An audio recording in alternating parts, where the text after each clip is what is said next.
ఏషియాలోని అతిపెద్ద lift irrigation scheme గా ప్రచారంలో ఉన్న కాళేశ్వరం ప్రాజెక్టు ఫ్యూచర్ కి ఇవాళొక బిగ్ డే. ప్రాజెక్టు కుంగుబాటుకు కారణాలు తేలుస్తూ PC Ghosh commission already report ఇచ్చింది. కానీ అది చిత్తు కాగితంతో సమానమని అపోజిషన్ వాదిస్తోంది. హైకోర్టు ఏం చెప్పబోతోంది? కాళేశ్వరం అవినీతి కేసులో కదలిక ఖాయమేనా? కాళేశ్వరం ప్రాజెక్టు నిర్మాణంలో భారీ అవినీతి జరిగిందని పవర్లోకి రాకముందు నుంచే ఆరోపిస్తూ వస్తోంది కాంగ్రెస్ పార్టీ. మేడిగడ్డ బ్యారేజ్ కుంగిపోవడంతో కాంగ్రెస్ వాదనకు బలం చేకూరినట్టయింది. రేవంత్ సర్కారు ఏర్పడగానే కాళేశ్వరం ప్రాజెక్టు నిగ్గు తేల్చడం కోసం 2024 మార్చి 14న జస్టిస్ పినాకీ చంద్ర ఘోష్ నేతృత్వంలో కమిషన్ ఏర్పాటైంది. కాళేశ్వరం ప్రాజెక్టును పరిశీలించి సీనియర్ ఇంజనీర్లను, ఉన్నతాధికారులను విచారించి అఫిడవిట్లు తీసుకుని క్రాస్ ఎగ్జామినేషన్ చేసి దాదాపు ఏడాదిన్నరలో విచారణ పూర్తి చేసింది పీసీ ఘోష్ కమిషన్. 2025 జులై 31న రాష్ట్ర ప్రభుత్వానికి నివేదికను సమర్పించింది. డిజైన్, నిర్మాణం, నాణ్యతా లోపాలు, నిర్వహణలో నిర్లక్ష్యం స్పష్టంగా ఉన్నట్టు కమిషన్ రిపోర్టులో రాసింది. ప్రాజెక్టు వైఫల్యాలకు, ఆర్థిక అవకతవకలకు కేసీఆర్, మాజీ మంత్రి హరీష్ రావు, ఇతర అధికారులదే బాధ్యత అని క్లియర్ గా చెప్పింది. పీసీ ఘోష్ నివేదికను పరిశీలించి తదుపరి విచారణను సీబీఐకి అప్పగిస్తూ బంతిని కేంద్రం కోర్టులోకి నెట్టింది రేవంత్ ప్రభుత్వం.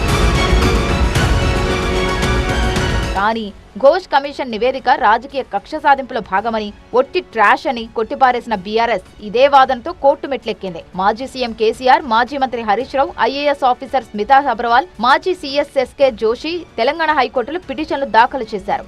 జస్టిస్ పీసీ ఘోష్ కమిషన్ తప్పుడు నివేదిక ఇచ్చింది. అసలు ఆ కమిషన్ కు చట్టబద్ధతే లేదు. కమిషన్ ఆఫ్ ఎంక్వైరీస్ చట్టం ప్రకారం ఘోష్ రిపోర్ట్ చెల్లదు. కమిషన్ తమ పరిధిని దాటి వ్యవహరించింది అని వాదిస్తూ ఘోష్ కమిషన్ రిపోర్ట్ ను రద్దు చేయాలని కోరారు పిటిషనర్లు. కానీ కాళేశ్వరమే కాదు, ఏ ప్రాజెక్టు పైనైనా విచారణ కమిషన్ ను నియమించే అధికారం రాష్ట్ర ప్రభుత్వానికి ఉంటుందని వాదించారు అడ్వకేట్ జనరల్. ప్రజా ప్రయోజనాలు కాపాడడానికి కమిషన్ వేశాం, ఎవరిని నిర్బంధించి బలవంతంగా ఆధారాలు తీసుకోలేదు. కేంద్ర రాష్ట్ర ప్రభుత్వాలు ఎన్డీఎస్ఏ, సిడబ్ల్యూసీ జారీ చేసిన డాక్యుమెంట్స్ ఆధారంగానే కమిషన్ విచారణ జరిపింది. చట్ట ప్రకారం దక్కిన అధికార పరిధికి లోబడే కమిషన్ విచారణ జరిగింది అనేది ప్రభుత్వ వాదన.